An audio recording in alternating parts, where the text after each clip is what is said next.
Well, what we thought was Zootopia coming to Animal Kingdom actually isn't. Instead, there is a potential Encanto land coming to Animal Kingdom. And not only that, Indiana Jones, all that and more up next. Welcome back, everyone, and welcome back to Exploring Attractions. My name is Scott, and if you're new here, please subscribe down below with those bell notifications on, and follow us on all of our social media on Instagram and on X at Exploring Attractions. Today, we're going to be talking about everything that was announced at the Destination D23 presentation, but more specifically, we're going to be focusing on what got announced for Disney's Animal Kingdom, because some stuff got announced for potentials, but then we also got confirmation for something coming to Animal Kingdom. And that's right, because Zootopia is officially coming to Disney's Animal Kingdom, but not in the way that you expected it. Everyone was expecting it to come in a land, just as the one that Shanghai Disneyland is getting into Zootopia land, which is nearing completion and set to open very, very soon. No, instead, we're getting a Zootopia themed show. And where exactly is this show going to be located at? Well, it's going to be at the Tree of Life, and it's actually going to be replacing It's Tough to Be a Bug, the 4D experience that was closed at Disney's California Adventure to make way for Avengers Campus. And now It's Tough to Be a Bug will officially be closed at Animal Kingdom to make way for a brand new Zootopia 4D experience. In the recent concept art that they shared with us, it looks to be something's going to be replacing the Hopper animatronic, and then of course all the different characters coming out of the screen. The theater, I'm sure, will stay relatively the same. I don't think that they're going to change the theme of the theater. I think it will still be themed to the Tree of Life, you know, because you're inside of the Tree of Life, but definitely as far as the queue goes and the whole show experience, it will definitely get changed. And I'm sure with the animatronic replacement in Hopper, they'll clone the one from Shanghai Disneyland and just bring it over to the Zootopia Animal Kingdom show. Now, there's been lots of debate on whether or not Zootopia belongs to Animal Kingdom. Me personally, I am not a fan of the IPs going to Animal Kingdom, and here's why. Everyone could say, yes, it's animals, so it does belong to Animal Kingdom. IPs belong there. Pandora works in a way, I guess. I mean, I still don't think there should be an IP there, but it works, right? Animal Kingdom is all about, like, the beauty of the park. There's just such a different vibe of Animal Kingdom compared to any Walt Disney World park. I mean, if you walk through the Expedition Everest queue, there's so much, like, detail in there that's not connected to an IP and just everywhere throughout the park. Adding more and more IPs to the theme park just kind of makes it not Animal Kingdom anymore. It kind of goes away from the original vision. But that's just my take on it. I am happy that it's not coming as a land, and instead it's coming as a show, which, you know what, is fine. I'm okay with that. It's Tough to Be a Bug. It needed to be updated. There was nothing new going on with it. It was a little bit run down, so I'm happy that we're getting a brand new show in the Tree of Life. But on top of that, here's where we get to the unofficial stuff that Josh D'Amaro talked about. Recently, at the last D23 Expo, they talked about the potential of Zootopia coming in a land and Moana coming as a land, replacing the Dino Land area. As we all know, Dino Land has been run down for quite some time. The Carnotaurus hasn't been working. It's been in B mode frequently on the dinosaur attraction. And overall, I mean, Dino Land's just been run down. I love the dinosaur attraction so much. It's absolutely terrifying. I think we can all agree that it needs an update. Well, they've changed plans unofficially, and they're talking about the potential of Encanto coming as a land and Indiana Jones coming as a themed land to Disney's Animal Kingdom and replacing Dino Land USA and the dinosaur attraction. So what exactly does that mean for the rest of the resort? Well, previously it was talked about that an Encanto Land could be coming to Magic Kingdom, stretched past the Big Thunder Mountain area across the river.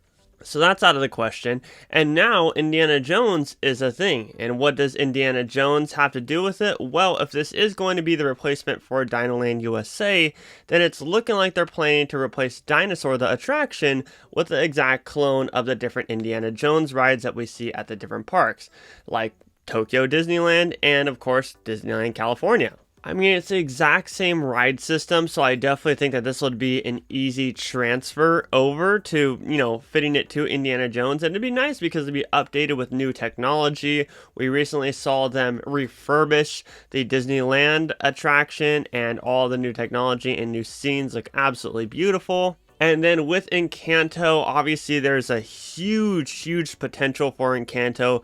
That is going to do numbers for them, as that movie was very popular and just the characters in general are very popular. I mean, that's where capybaras first got popular, was in that movie. Now, as far as the lands go, I'm excited for them if they were to come to fruition. However, I'm once again against it coming to Animal Kingdom. I think something like this, Encanto belongs in Magic Kingdom. Indiana Jones could fit anywhere besides, oh no, I guess it couldn't fit anywhere. It could fit Magic Kingdom and Hollywood Studios probably. But I do think that it's a stronger possibility that Indiana Jones comes to Animal Kingdom, just like I said, because the ride system is already there. Encanto, not so much. I mean, I don't understand how that fits into Animal Kingdom at all. Like, I really don't. I genuinely am confused on that decision. But, you know, we have a piece of concept art of what could happen, just like Moana and Zootopia could have happened, and in under a year it's not happening no more. So as I say with all of these D23 videos, take what they're sharing with a grain of salt, unless they're giving it an official opening date or opening time frame. That's just what I'm gonna say. Real quickly before we wrap up this video, we did get some official opening dates for the Walt Disney World Resort. Obviously, Figment is meet and greeting everybody, and he has a very long line, 2 to 3 hours.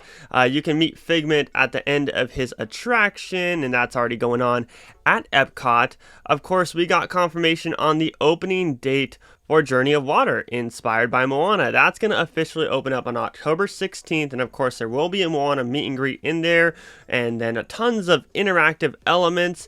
What's exciting to me is the World Celebration Neighborhood is finally going to be open beginning this December. I am so excited because I'm tired of making the walk around all of the construction walls. I'm really excited to actually be able to walk through everything, so that'll be nice and exciting. Moving over to Magic Kingdom, Hatbox Ghost is finally going to be making his debut on the Haunted Mansion attraction this November, late November that is, so we have a time frame for that. The Country Bear Musical Jamboree is getting a reimagination as well, which will be opening in 2024. We don't know when the Country Bear Jamboree is closing down, but they are changing all of the music and all the different dialogue in that show, which will open in 2024.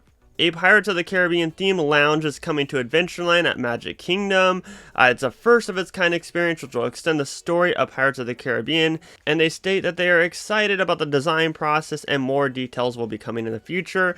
No time frame for that, no opening date or anything. We just got a concept art of course, the bird and a look at the tavern, more like animated, so to say, of what this tavern is supposed to look like. But I think that's a good ad. I'm excited for that. But yeah, that's everything that was covered at Destination D23. Scott, you're forgetting something very important. Okay, all jokes aside, out of absolutely nowhere, they announced that Test Track would officially be reimagined. Test Track, this concept art looks awesome. Like, it looks like you're getting more of like a foresty vibe here. Imagineers, along with teams from Chevrolet, are reaching back into history for inspiration from the original World of Motion and bringing that spirit of optimism to the next iteration of Test Track attraction. More details to come in the future. This is probably the thing out of anything that was announced for Destination D23. This is what I am most excited about. Test Track definitely needs a reimagination, or at least a major refurbishment. I mean, it's definitely outdated and still to this day one of my favorite attractions at all of Walt Disney World. Test Track is so much fun, and yes, while I think that this could get pushed off to the side a little bit like a lot of the Disney projects, I mean, we were promised a Spaceship Earth reimagination. That never happened. So, you know, like I said, don't take this with a grain of salt. I don't want to get my hopes up too much, but the reason why I'm optimistic about this compared to anything else is because you have Chevrolet attached to it. Chevrolet is going to be working with them, obviously not in the whole like getting it up and running process, but definitely working on the design process. So I'm excited for that because I feel like Chevrolet is going to hold Disney to a certain standard as well, because they want to fulfill their partnership with Test Track. Like I said, I did not expect this at all, And quite frankly, this is the most exciting announcement for me. Test Track needs an update, and I really am hoping that it doesn't get the Spaceship Earth treatment, but if it happens, it happens. Nonetheless though, that was everything that was discussed at the Destination D23 Disney Parks and Experience panel. I want to know down below in the comments section, out of all these announcements and quote-unquote potentials, what do you think is the most exciting? Let us know down below. But that's going to wrap it up for today's video. If you enjoyed it, please hit that subscribe button with those bell notifications on and leave this video a like. But as always, my name is Scott. You've been watching Exploring Attractions. Positivity is key. And most importantly, remember to keep exploring. Peace out, everybody.